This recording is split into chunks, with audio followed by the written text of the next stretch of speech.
What is the Transfiguration of Jesus Christ? And why is it important in the Lenten season?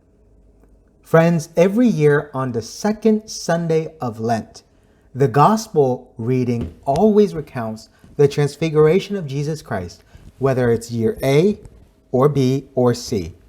The words transfiguration are broken down into two words, trans, which means across or through, and figuration, or figura, which means a form or a shape. By putting these two words together, you have Jesus transfigured, that is, Jesus transformed in front of the three disciples, Peter, James, and John. Now, where else do you hear the word transform? That's right, at the Holy Eucharist, transubstantiation, right? Okay, so what then is the Transfiguration? Well, if we take a look at the readings for this second Sunday in the Lenten season, we get our answer, and it's quite descriptive too. Here's what it says from the Gospel of St. Mark, chapter 9. Jesus took Peter, James, and John and led them up a high mountain apart by themselves. And he was transfigured before them, and his clothes became dazzling white, such as no fuller on earth could bleach them. Now, continuing a little further, it states, Then a cloud came, casting a shadow over them. From the cloud came a voice, This is my beloved Son. Listen to him. Suddenly, looking around, they no longer saw anyone but Jesus alone with them. Okay, so basically what we just heard right here is a full description of what the Transfiguration is all about according to the Gospel of St. Mark. And according to tradition, the place that Jesus transfigured, as told in this Gospel here, is known as Mount Tabor, or as some would prefer to call it, Mount of the Transfiguration. If you go to the Holy Land, for example, you can actually visit this very site where tradition has it that Jesus transfigured in front of the three disciples, Peter, James, and John. Moreover, the key to understand the Transfiguration is to see it as a foreshadowing, or in other words, a prefiguration of what is to come, namely the passion and death of Jesus, but then what comes afterwards, the resurrection of Jesus Christ. Therefore, the Transfiguration is an event that points to Christ's triumphant glory, that is, his resurrection. And I think this is made very clear actually in the Catechism of the Catholic Church in its description of the Transfiguration in paragraph 568. Here's what it says. Christ's Transfiguration aims at strengthening the apostles' faith in anticipation of his passion.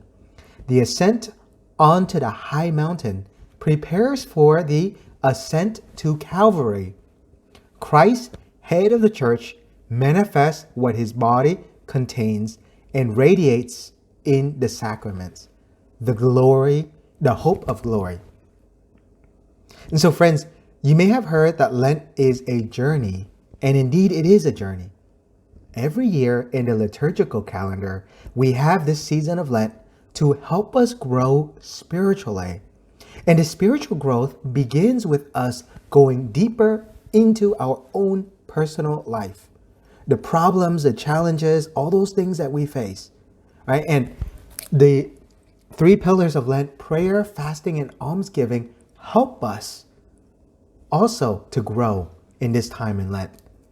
And so the sacrifices we make during this Lenten journey is an opportunity for us to grow in our faith and in charity.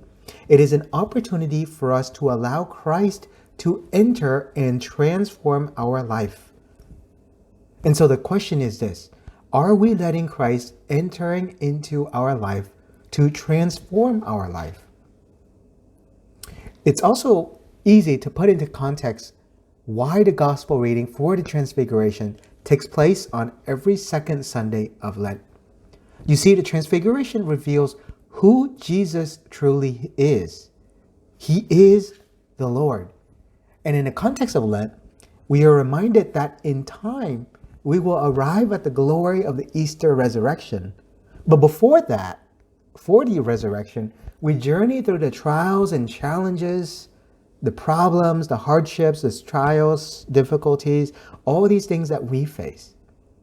But then we always have hope. We always have hope in the resurrection. And the transfiguration is the source of hope for the disciples, for all of us as Christians, that point us to the great promise to come. The transfiguration is that foreshadowing of that promise of the Easter resurrection. You see, if we allow Jesus to enter into our life, he will transform our life, and our life will be transfigured through Christ. In this time in a Lenten journey, it's important for us to reflect on the transfiguration, knowing that Jesus has revealed to the three disciples who he is, that he is the Lord, and that he promises us too, that if we trust and believe in him, we will also experience the same, to be transfigured like him. May God bless you.